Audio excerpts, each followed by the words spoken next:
And welcome back to the Electronics Experimenters Kit series of videos. In this video it's all about trying to take my Electronic Experimenters Kit to the next level, to give the components a bit more stability and stop them flopping around the bench.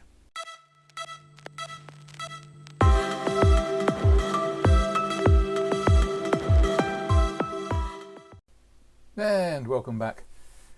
Here I am, I'm setting out the dimensions for my pegboard, for my experimenters kit. I'm doing the design in FreeCAD. The aim is to produce a board about 20 centimeters by 20 centimeters or 200 by 200 millimeters if you like the small units. So here we go, we're just going to go through creating a rectangle somewhere around the center point. I'm going to give it a radius, which I think in the final one the radius is so small you don't actually notice it when it's cut.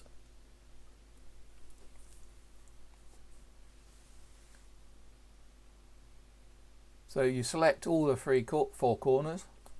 It's not a triangle, it's a rectangle. Make them equal.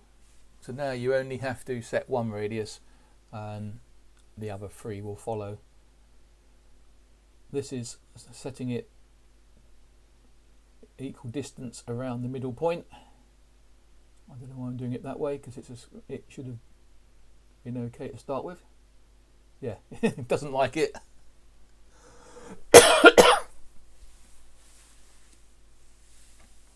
So we'll give the radius a dimension. So I think I did it too small. Just wandering aimlessly around now with the pointer. Setting the radius again. I thought it was too big, but in the end it turns out to be too small anyway. There was a lot of noise going on and things in the background, so I had to do this as a voiceover, and I'm not very good at doing voiceovers, so you have to bear with me. So we've just set it to be 200 millimeters wide, and the next thing is setting it 200 millimeters tall, making sure that you select the points on the outside or not the inside of the radius, isn't that? Excuse my slow typing of 200. And there we have the outline of the board, and we'll give it some height in a second. The thickness is irrelevant because the laser cutter is only going to cut the perimeters, so board thickness just doesn't matter. So now we need some holes. I want to have holes about 3mm in diameter and 10mm apart, and fit as many on the board as I can. So we'll use the circular function to create a hole, and then we'll use the one that says how many rows and columns you want to generate from that and what the spacing is, and away it will go, and bang, there you have it, all the nice holes. And then we just need to cut through them, and eventually I'll hit the right one, and then we go, the picture of the pegboard in all its glory. And yeah, I'm saving it, and while I'm saving it, it pops up information about the PC. So we're using some anti-doxing bubbles just to cover that section up, and just for fun of it, look, some more anti-doxing bubbles. And then the final file will be sent off to the laser. I think we're sending it off as a flat SVG, which is just the outlines. And then we'll see the next stage. It's being burnt in all its glory. This is speeded up, and I'm showing you here that we're running at about 30% power, which is about 5 or 6 milliamps into the tube, and that's enough to burn the holes. Actually, I think it's a bit too much. as it's generating a bit of smoke. Again, no volume, no sound here because it's a Chinese laser, and it just makes an awful lot of clunking. But currently it seems to be working okay. So we'll just sit here. I won't play some music because there's a certain subscriber who doesn't like music on my videos, and he knows who he is. So no music. You'll just have to listen to me talking. You know, put comments below. Would you rather hear me talking? Would you rather hear silence? Or would you rather hear some music?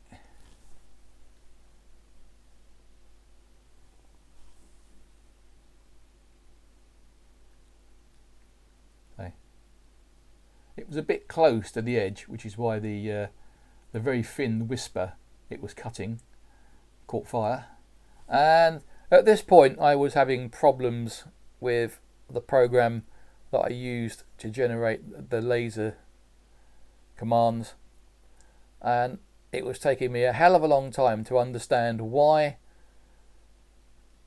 the holes were only a single pass, but it kept drawing the lines for the outline of the board and making it do 2 passes, which was a bug in the way that my file was generated.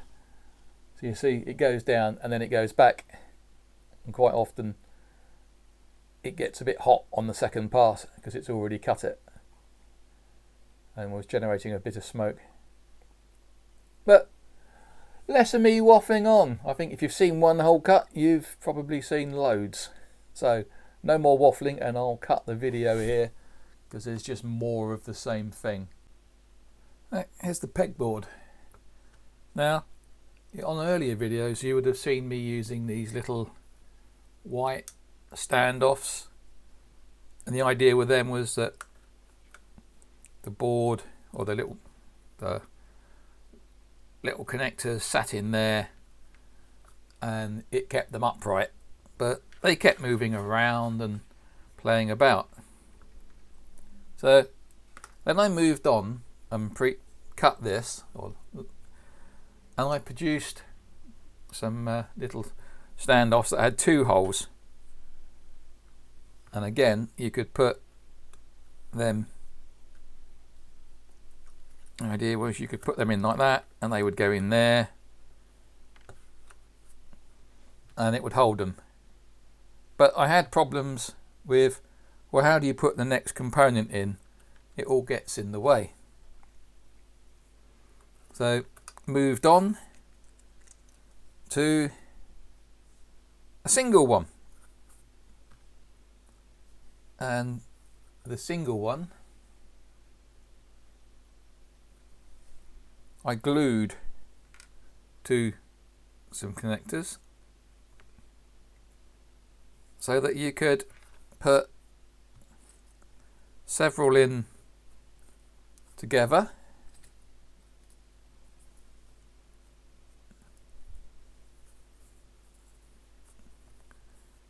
And the idea being that where they met in the corner, I could plug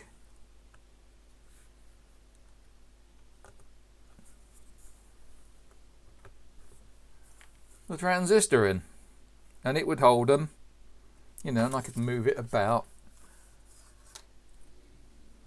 and then, you know, next I could plug resistor in, and I could build up my circuit. Well, then I had this problem that when it comes to turning a corner like that, how do I connect the next components? And the same again, if I went here, how do I follow it on? So I was a bit confused. So I came up with these ones which have 6 legs. The idea being is that they can fit in a particular place. So they can go in like that, having the problem keeping them all square. But that was the kind of idea. But then that would mean I've got to make, you know, you could possibly, I don't know, I've never tried doing it this way, whether I could get,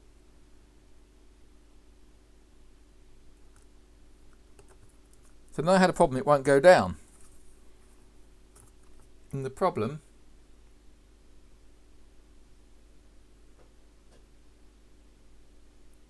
is that if I have to go in more than a certain amount, I can't push them down because the legs hit the little bit of body I've glued on. So I modified that. So what I did was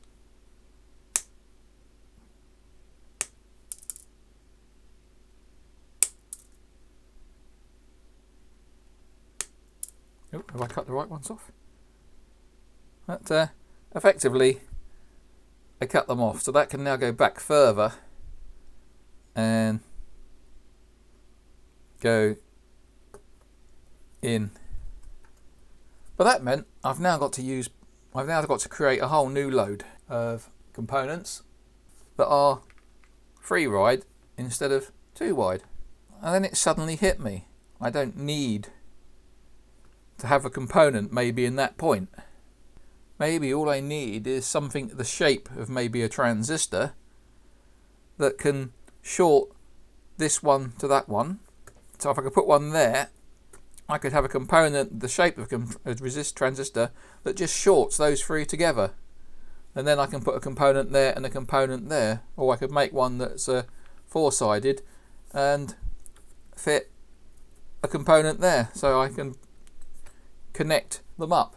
So that's the next one, and I'm still not sure how far I'm going to move along with this, as you know, it was just a plaything.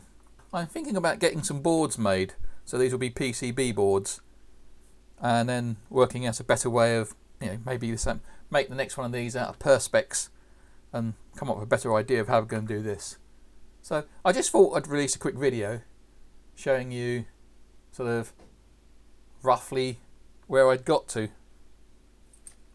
And part of my problem is I can 3D print one of them at a time.